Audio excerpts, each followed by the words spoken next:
Faster my good afternoon. Welcome along to Manx Radio's Mannin Line, the voice of the people across the Isle of Man. 12:05. Alex sitting in for Andy for one more day. He's back in tomorrow. But over the next hour, what shall we talk about?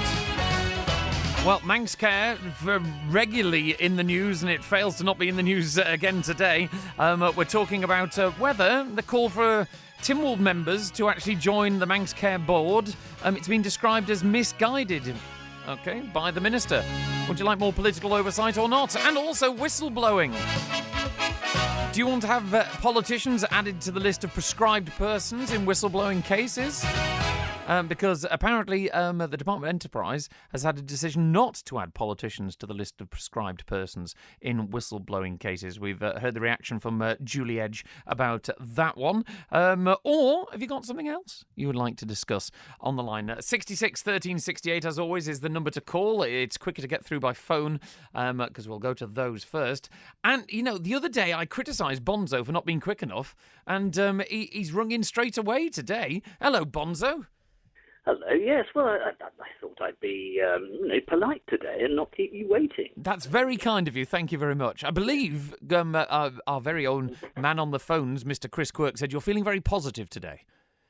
Well, positive in a sort of positive about negative things being projected positively sort of way. Okay, and which area have you got positivity about today, Bonzo? Well, yes, I've got I've got giga positivity vibes going on for yesterday's Manx Radio Perspective. Oh right, actually. Okay. Glad to hear you enjoyed it. So large amounts of rounds of applause and well done and thumbs up and everything for yesterday's most excellent perspective, which was the most sense I've heard talked about the Isle of Man economy and the political situation in at least 3 years, if not longer. Which specifics? For the people who didn't catch up with the programme, which is available as a podcast, I should say, to listen back to, but which areas particularly rung true with you? Of course, the three people there were ideally representative. Sarah, who was from the National Farmers Union, and Carl Jockin, of course, is the deputy chair of the licensed victuallers, and John Webster, the former chief economic advisor to the Isle of Man government. And they, from their various perspectives, really hit the nail on the head in that, yes, the so-called island plan is, well, is it a plan? No, not really. And certain key elements of it, like let's increase the population to 100,000, is complete nonsense on stilts. And that there is a general, a general attitude amongst Isle of Man government to continue with the way we've been doing things because we've been doing them that way all the time before, and it just doesn't work. And as Carl Jockin from the licensed victuallers said, people are now having problems with having enough disposable income to go out to hospitality or to buy things as retail. And so you get into this downward spiral. And also, of course, Sarah talking from the NFU's point of view about food security and how really the Isle of Man government seems not to be bothered about food security at all, doing everything it can really to work against that. Do you feel that maybe, Bonzo, in terms of some of the issues that are faced by some of our politicians, that actually there's almost a case of this is too big to deal with, that we almost treat what are national issues for a small island, and we say, well, the world situation is what it is. We're in an interconnected world. So when things like Ramsey Bakery went, we as the island and the government did nothing, in terms of ShopRite going and Tesco coming in. There was a lot of noise about supporting locals and things like this, but if anyone who went to the Royal Show, they got lots of free potatoes that were left over with ShopRite having gone, that nothing has been done. And in terms of what we can tinker with, that we do, and this idea of raising the population to 100,000 is purely based on the fact that more people working equal more taxes, and it literally is that basic and simple. Yes, but it might be simple, but it's completely wrong. Because, of course, the extra thousands of people have their own costs. So whether you're actually making more revenue out of them, out of an additional population, is another matter. You have to calculate it so that those people are adding more value, so that they essentially wash their face and pay for the soap and everything else. So, Bonzo, what would you suggest is the way forward? Because it's not just the hospitality sector; the whole of the island generally, I think, is feeling the ongoing pinch. There's been a huge amount of government capital spending in recent years, and I think they've acknowledged, that needs to be reined in, as well as revenue spending. That if we just tax the indigenous population more, if we haven't got the disposable income to pay for these additional taxes, surely that's not going to ride our way to the sunlit uplands, is it? Well, it depends which section of the population you tax more. Because, of course, we have what I've termed, often enough, the welfare state, in that we have regressive taxation. The poorer you are, the more you pay, proportionately. So what we need is a reorientation of the tax system, both directly and indirectly, so that those with the biggest shoulder actually shoulder some of the burden. It's not as if we have to tax them until the pips squeak, or anything sort of mad like the Beatles wrote about in Taxman, where people were getting taxed at 95%.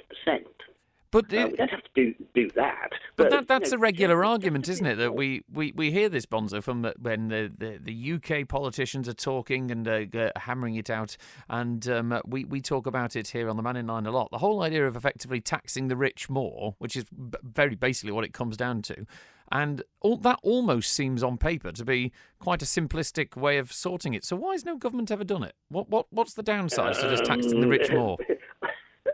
Well, firstly, of course, because the rich have influence. Is it purely down to that? Yes, because the rich fund lobby groups, the rich have contacts. Yeah, so very much so. There is a case of the rich, whether you think of them as the corporate rich or the individual wealthy people, have more access to the centres of power, so can actually make things happen more to their interests.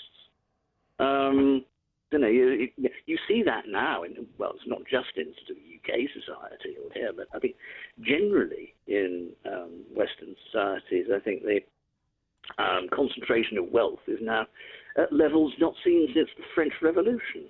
And, we all saw what happened there. Yeah, maybe not a road we particularly wanted to travel down. So finally, Bonzo, because I've got some other people waiting on the line. What if you don't think that the tax the rich strategy? Okay, that's a very simplistic term. If that's probably not going to happen, what do you think needs to happen, or are we just going to carry on going down this spiral?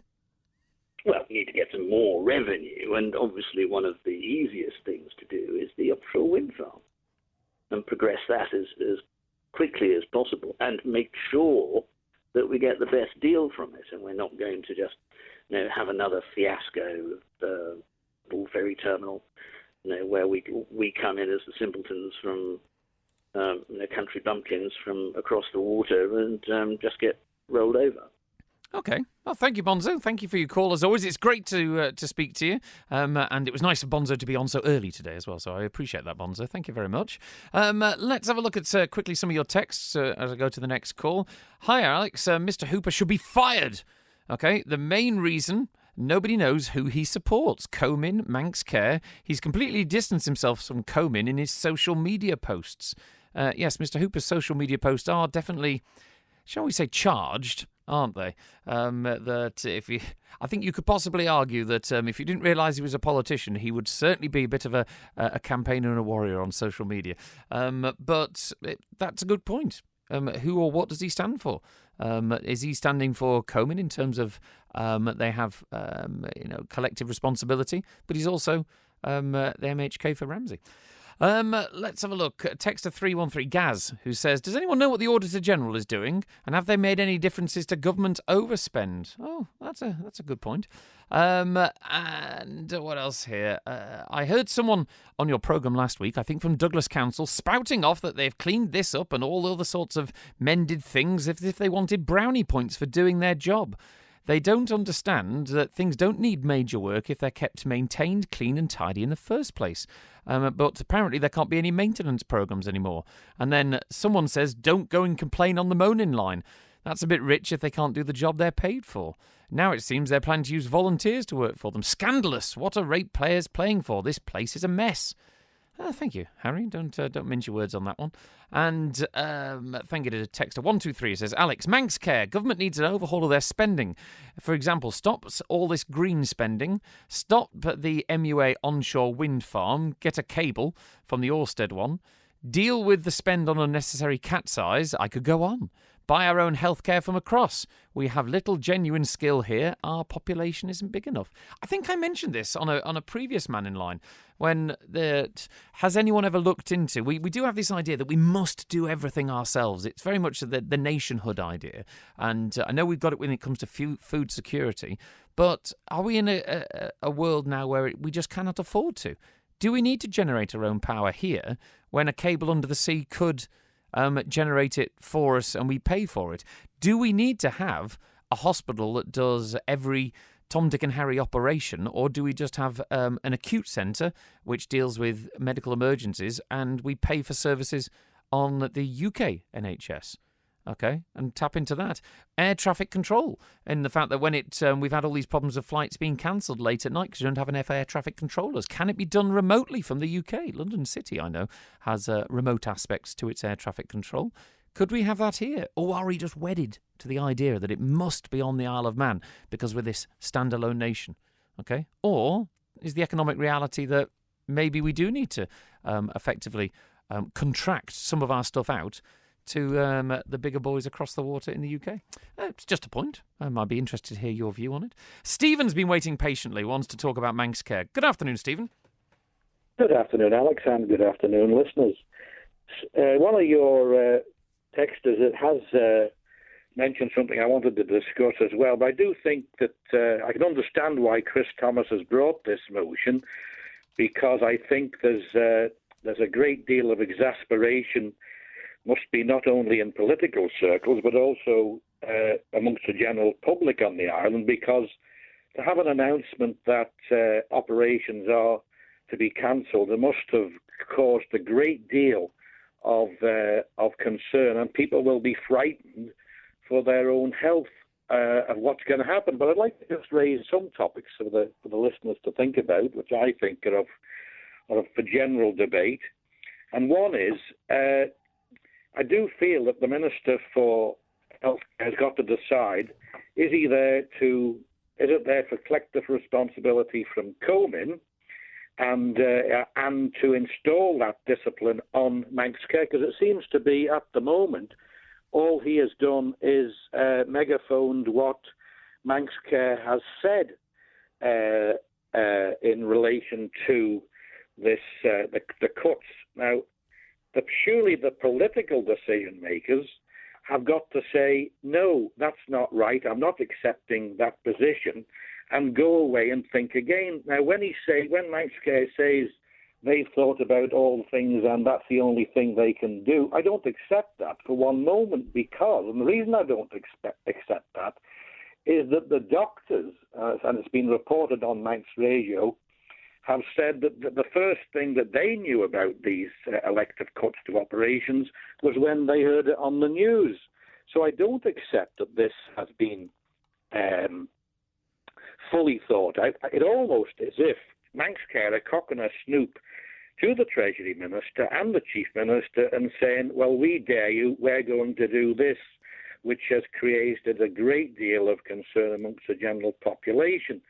So it has to be asked, firstly, is there, and the text you read out did say, is the Health Minister, is he there representing Comin's view, or is it merely parroting what Manx Care have said? And secondly, if Comin cannot install financial discipline with the healthcare, then all the other departments are going to follow suit and they'll also try and get financial stability within their own department. So there's really big questions to be asked if we are to try and reduce our liabilities on the reserve to balance the budget. I mean, Stephen, look, you raise obviously two big topics there. I mean, I listened to the news bulletin at 12 o'clock with the clip of the Health Minister, Laurie Hooper, and this is my personal feeling listening to it. It almost sounded like when he was saying that, that this instruction to save money has come from the very top. It's almost as if he sounded like he was throwing the Chief Minister under the bus, as if to say, Alf Cannon has said this is going to happen, and so you can't blame Manx Care. The savings, they've been told they've got to save money. But that the arguments we keep on hearing for the existence of Manx Care was from that St Jonathan Michael's report. It should be taken out of the political arena, and we've set all this huge amount of bureaucracy up that runs Manx Care at arm's length. And then as soon as they don't come in under budget, because no matter what the demand is, the treatment should be free at the point of need, that surely politicians are now getting involved again. So surely it's still politicised anyway, isn't it? So what's the point of it being separate anyway? Alex, I wholeheartedly agree with you. We elect people to politics to represent the people, and politics has to be involved. That's, in my view, that's point one. But secondly, let's just try and do an analogy, shall we? Just supposing the DOI came out and said, we've been told to have cuts. So what we're going to do is, when a tree falls across the road, I can't put the men out right away. They'll have to wait 3 or 4 weeks for that tree to be moved. And we're not going to cut it up at all. It'll just have to stay there. Now, that is patently never going to happen because it would be politically unwise and it would be unpalatable to do so. And what I'm saying is that I do not accept that there's no other alternative. There is alternatives.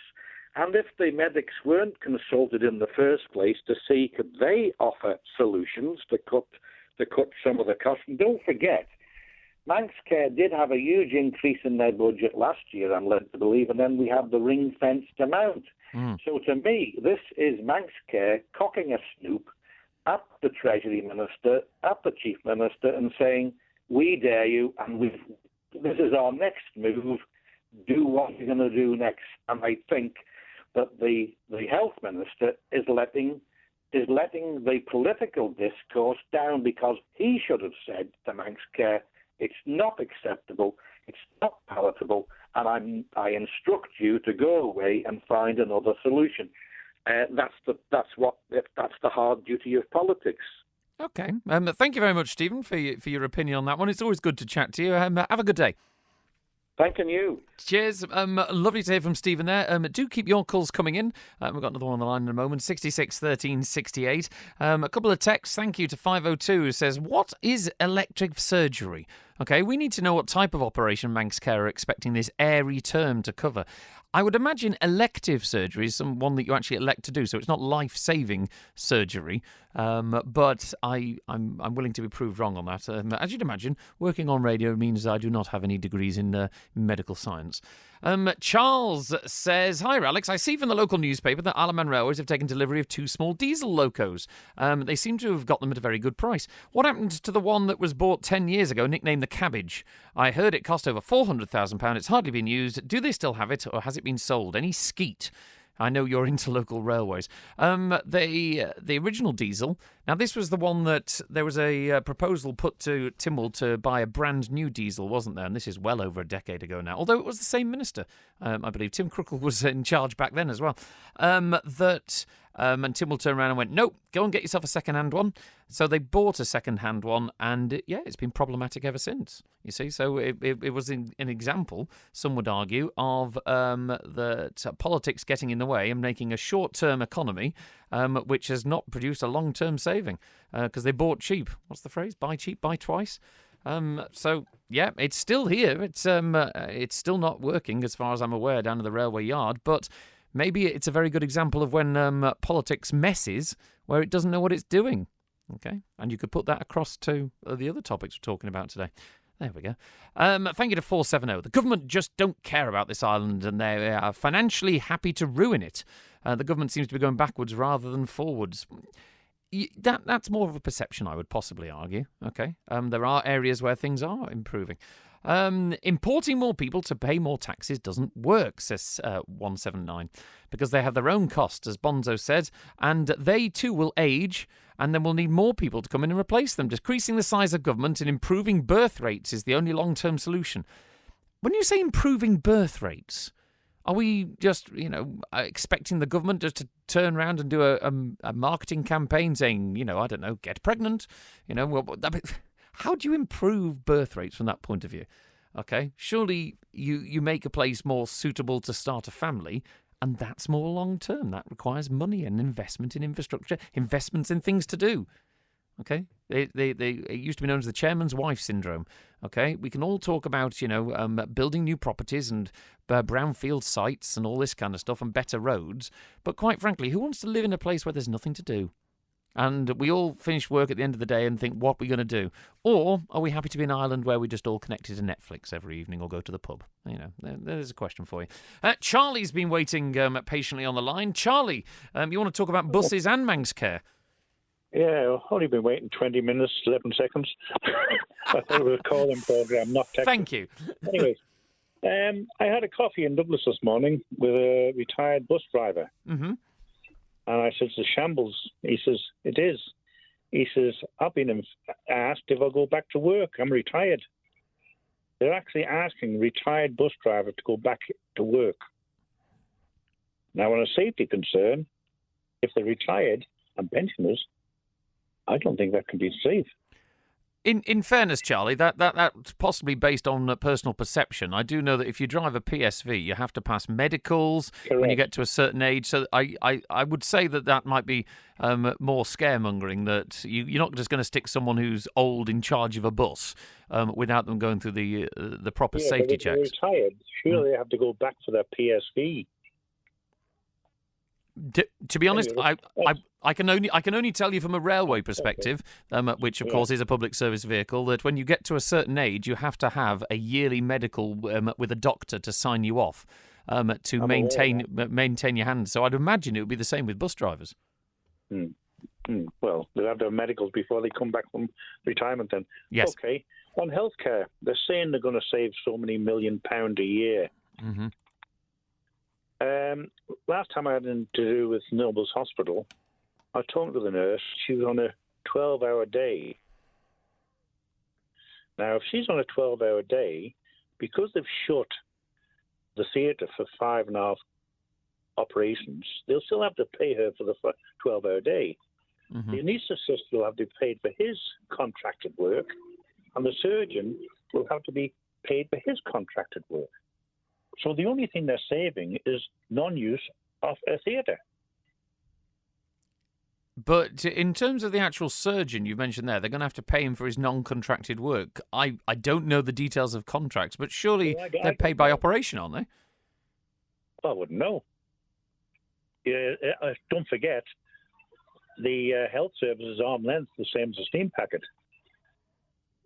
But so you're saying basically you can't see where the savings are going to be made? Well, no. If they've contracted somebody to do so many surgeries a month, they're contracted to do them surgeries. The nurses are there for the 12 hours and the anaesthetists. So where are they making the savings? No, it's a good point. I would probably expect that they wouldn't have put this out and got such negative headlines if they weren't confident they could make those savings. But I can see your point from the outside. It does look as if the money's still going to get spent somehow. You're not allowed to get any information from Manx Care because Copes was on your program some years ago saying that people can contact her directly. I contacted her directly and I was informed by her PA she'd be back in touch with me. 6 months later, I was still waiting.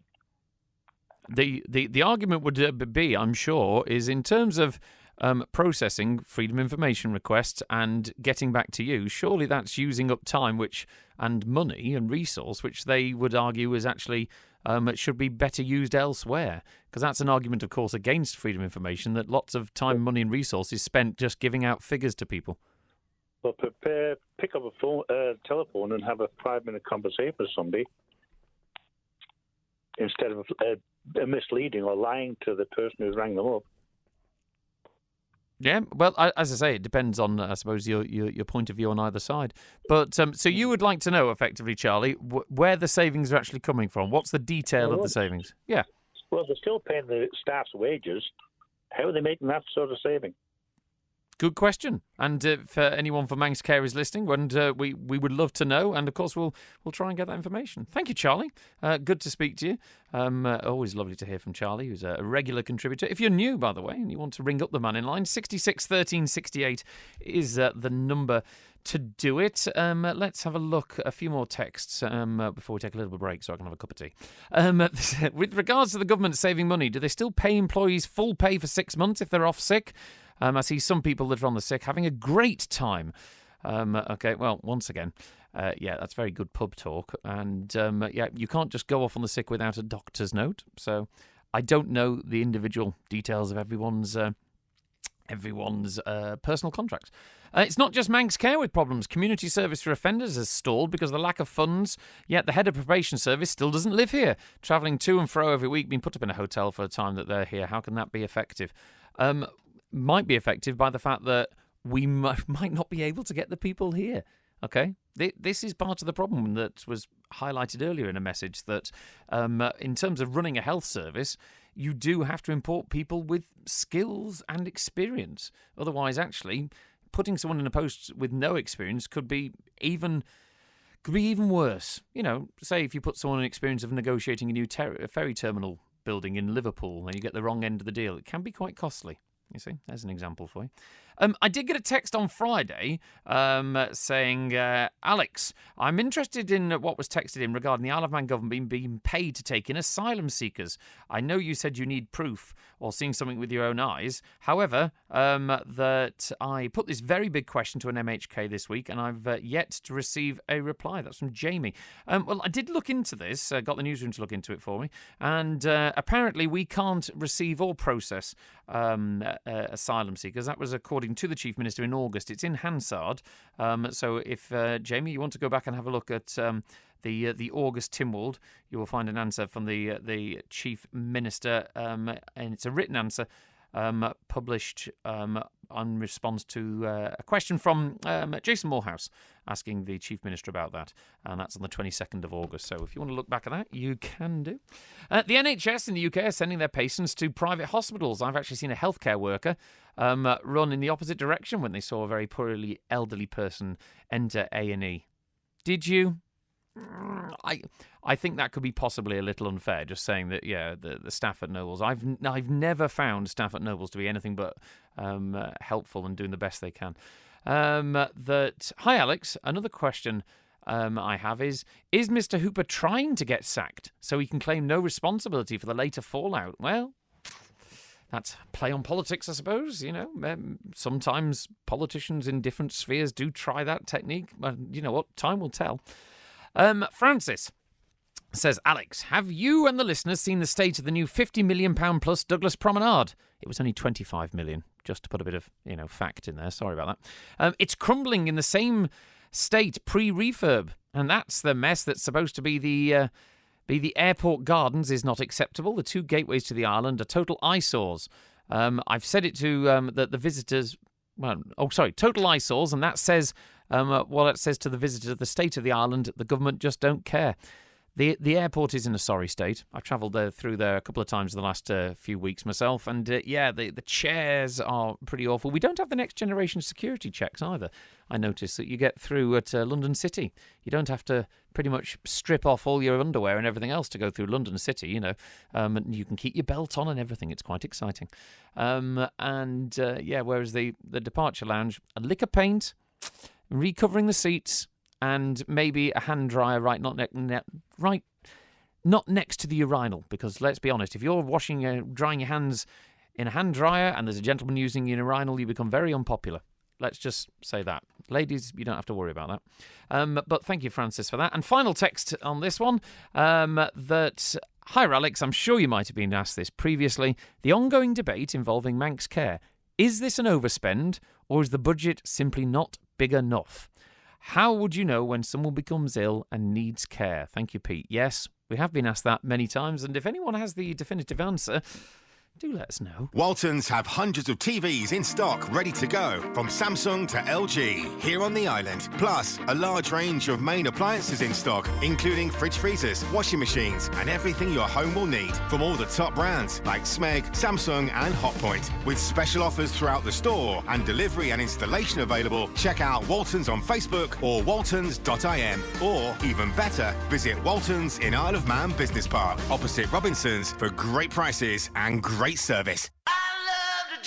Drive smarter, drive more reliable, drive a great deal at Mannin Motors. With a superb range of cars for every budget, always available. And if we don't have it, we'll source it. Plus, servicing, valeting and prestige detailing too. Mannin Motors, Richmond Hill, Douglas. Find us on Facebook or call 420 420. That's 420 420. Drive a better bargain at Mannin Motors.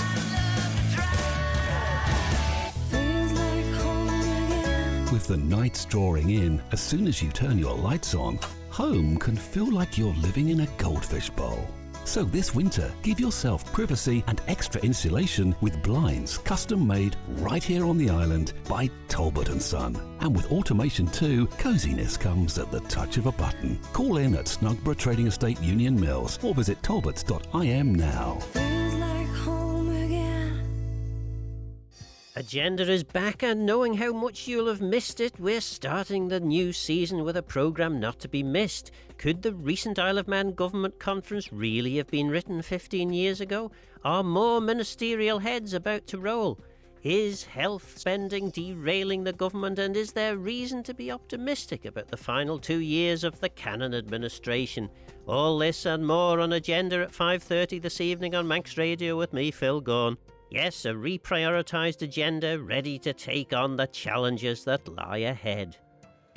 When the Mannin Line's not on air, call Manx Radio to leave your opinion for broadcast on 682 631.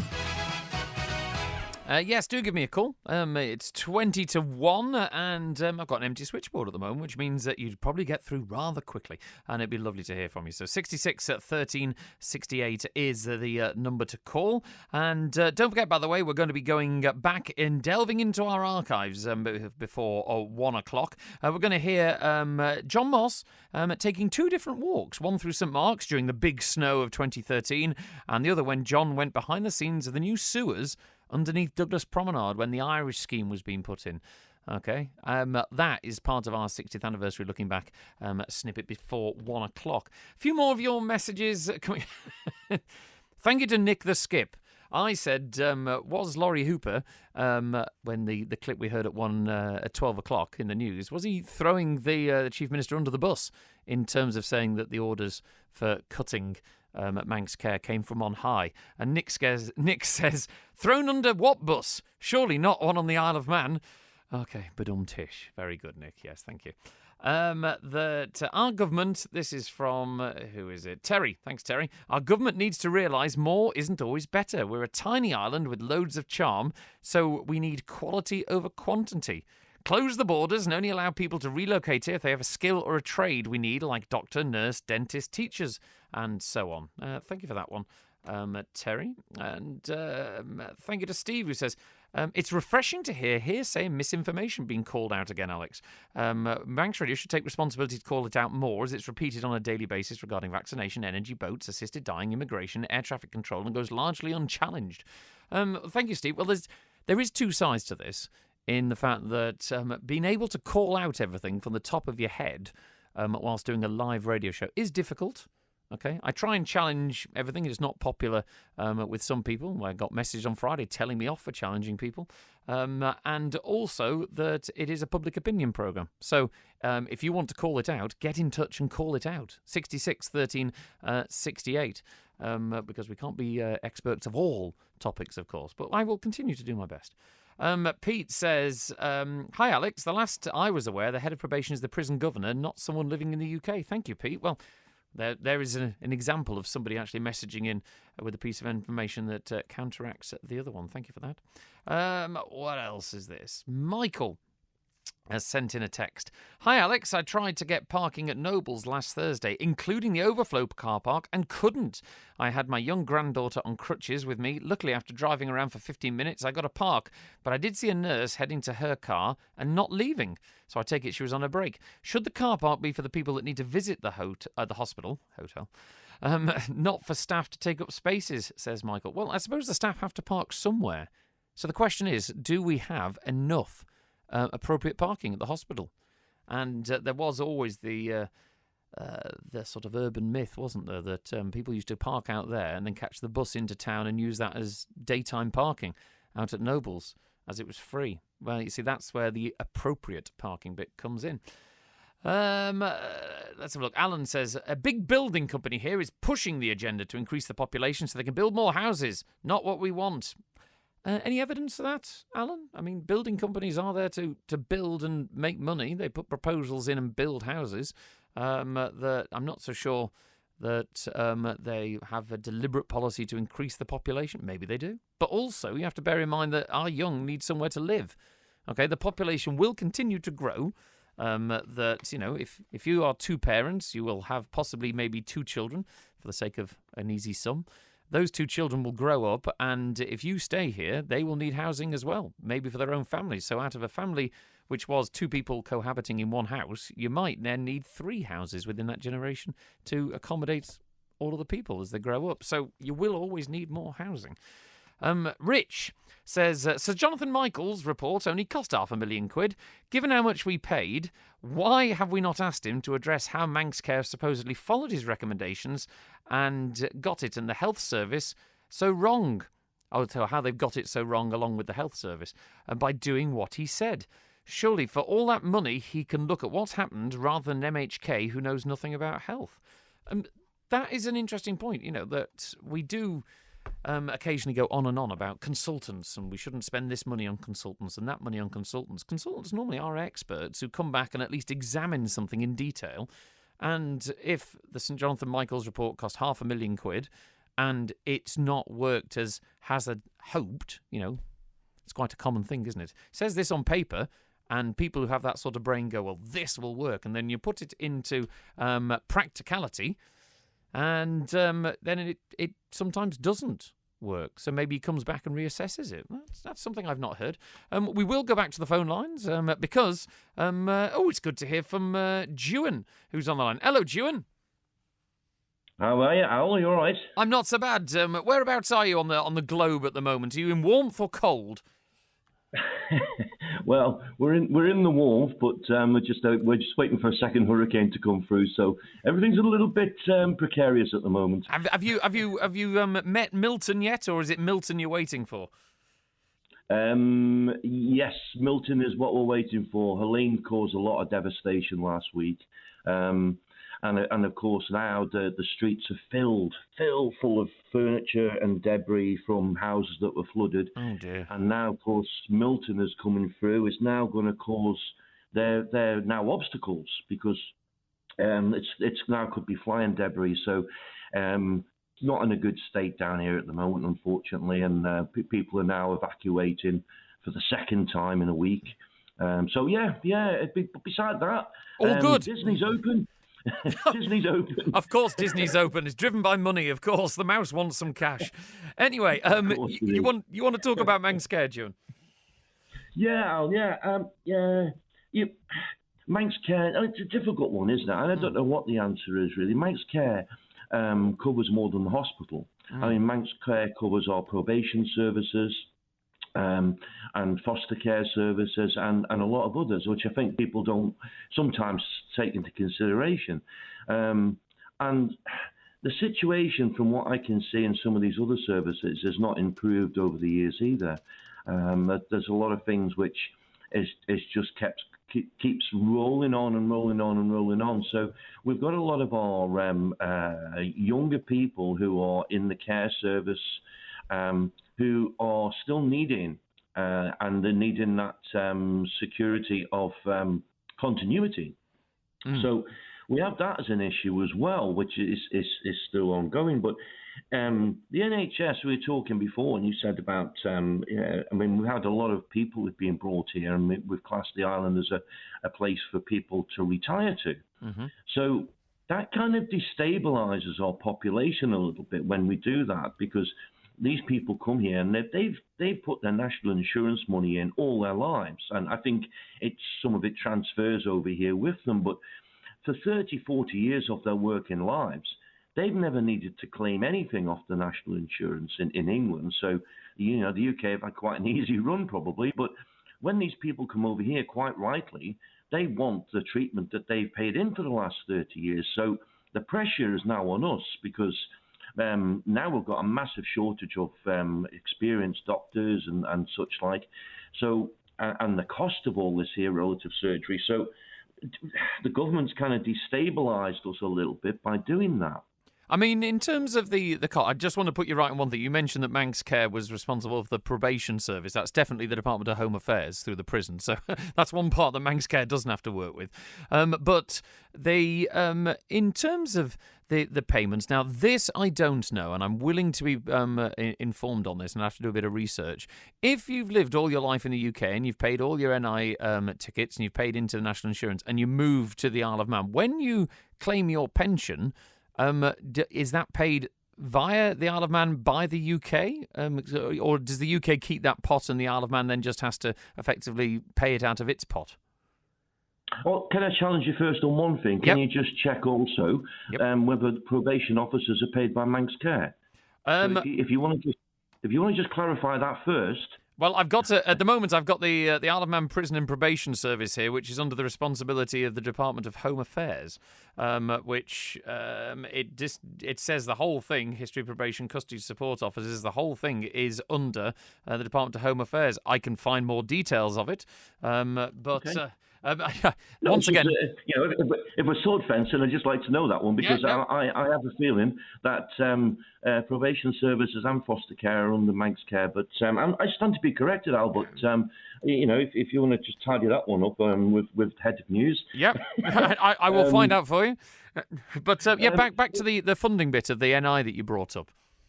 Yeah, and I mean, obviously, like I said, I mean, even if that funding does revert over to the Isle of Man, we've still got the pressure of many more retired people here than a normal community would have. So that obviously puts pressure on the hospitals now. I mean, you've got people now who probably gone up for blood works and blood tests every week, and they've got cataract and all that stuff that old age brings. And quite rightly, then people, wherever they're from in the UK, have paid into the system and now want that operation that they need. So that puts a lot of pressure on us, whereas a lot of other communities have not been destabilised by bringing in more older people, if you get what I mean. Yeah, okay, I see what your point there, yeah. I mean, how do we... Yeah. How then do we fix the problem going forward? Because I know full well that we are all very good at, coming up with criticisms, me included, and you sit there and go, well, somebody somewhere in government or in political circles or a mixture of both has to come up with a solution going forward to make things work. So what would yours be? Well, I just want to add one more. We've only got 10 minutes, Ewan. We've only got 10 minutes. Put me on the spot there, Al. The other point I wanted to make as well is we're increasing our population. Now, the population that's coming in, if we've got, say, one person coming in to take up a job here and the rest of their family come in, which is a husband or a wife and 2 kids, they're all now going onto our health system. So they're all getting logged on to Manx Care, dentistry, and all the other stuff. Now, they've not put any money into the system at all because they're coming from their lands further afield, haven't got a health system. So that's pressure going onto our system as well. Now, yes, we do need workers, but we're bringing in lots of families here. So we're starting from scratch. There's no money being brought over to us. So we have that as well as a destabilisation. And I think what people said before is our infrastructure is broken at the moment in so many places. I don't know. I mean, generally, if you're going to do this, you'd make sure your infrastructure is right first. You make sure your local people are getting treated, and you make sure that your local people are getting housed. And at the moment, when you're building houses, you're only building so many for, the actual people, the working people here, not the people who are earning lots of money. So I don't know. Yeah, going back, I'm not skipping what you were saying, Al. I just don't know what the answer is to that. I mean, I think Manx Care, like a lot of other things, is top heavy at the moment. A lot of people would say that the hospital structure has broken down a lot since the nursing home went, and that the nursing school here. And I think the general structure of the NHS, not this one, but where ward sisters used to be in charge, the old way of doing it seemed to work.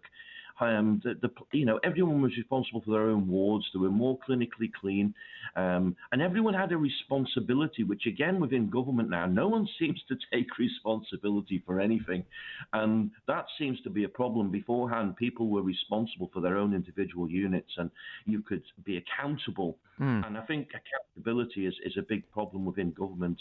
And the NHS, as far as I can see. Okay, June, I'm going to have to move on because I'm running out of time and I've got someone else on. I'll leave you with this little one. We've had an email in from Simon who says, can you not look at banning Florida Julia? Because I find him boring. So if nothing else, Simon thinks you're now called Julia instead of Jewin. So there we go. You got everyone to their own. It's an opinion program, Al. It's an opinion program. Exactly. Thanks very much, Jewin. Always great to chat to you, and I hope you stay safe out there while he's away on holiday in Florida. Right, and finally, Alan, I've got a couple of minutes to talk pensions. Hello, Alan. It's only going to take a few seconds. You were just asking how it worked. Yes, please do tell me. We've moved over from the UK over 18 years ago, and my UK pension is paid direct into the bank. It's nothing to do with the island, and we get the Isle of Man pension separate. Oh, right, okay. So that's how it works. So it doesn't come out of the Manx pension pot. You get it separate. Yeah. Oh, right. Okay. Well, thank you very much for clearing that up, Alan. I appreciate that. Have a good day. Thanks for your call. Okay, thanks. Cheers. That was very good of Alan there to put me in the picture. Thank you very much to Paul in Castletown. He says, hi, Alex, I've got a UK state pension and it's paid direct from the UK. This is good to have this information. Thank you. Jay says also, yes, UK state pension paid separately by the UK government to anyone living here. The money doesn't come out of the Manx pension pot, as it were. Let's finish with a few of your texts that have been coming in. Garth says, Alex, I'm afraid to say the parking issue at Nobles Hospital, i.e. people parking then getting the bus, is not an urban myth, I'm afraid. I have dialysis 3 times a week and use the car park, and I've seen people doing exactly that numerous times. Maybe it's time we had a warden up there just to keep an eye out. Well, that's a good point, but the question is, I suppose, if you have a warden up there keeping an eye out, what are you wanting people to do? Is it going to become a disc zone, or are we going to have to start paying for parking at the hospital? That's a very contentious issue. It certainly was in the UK. And do we have to do it with this Ringo-y app thingy that we use down at the airport? Gaz says the Sir Jonathan Michaels report recommended increased Manx Care funding should be linked to efficiency targets. Efficiency. So thank you very much for that. He says also, hasn't Sir Jonathan Michaels passed away? Do you know what? I genuinely don't know off the top of my head. If that is the case, that it might be a bit difficult getting back to do a report, to be honest. And also, we've got a message in, hopefully, thankfully, answering the question of the Mannin Line over the years. The answer to, is it an overspend or is the budget not big enough? It's simple. The budget will never be big enough. Between too many managers and staff taking too much wage, the society expecting far too much free healthcare, and the Isle of Man economy is not big enough to fulfil people's expectations. Healthcare is for the sick, not the whingers, and the takers for every whim and fancy, says 828. Thank you very much for that message. I didn't manage to find out, but I will do, and I'll pass on to Andy about whether Manx Care have any funding regarding the probation service or not. As I said, the Isle of Man probation service, according to the government, is all under Department of Home Affairs, but I'm willing to be proved wrong on that. Thank you very much for treating me gently over the last few days. Andy is back tomorrow. Thank you very much to Chris Quirk and Howard Kane on the phones today. Chris Quirk's up next with 1 to 3. I shall be back with the afternoon show at 3. If you've not had enough of me, I'll speak to you then. Take care. Ta-da.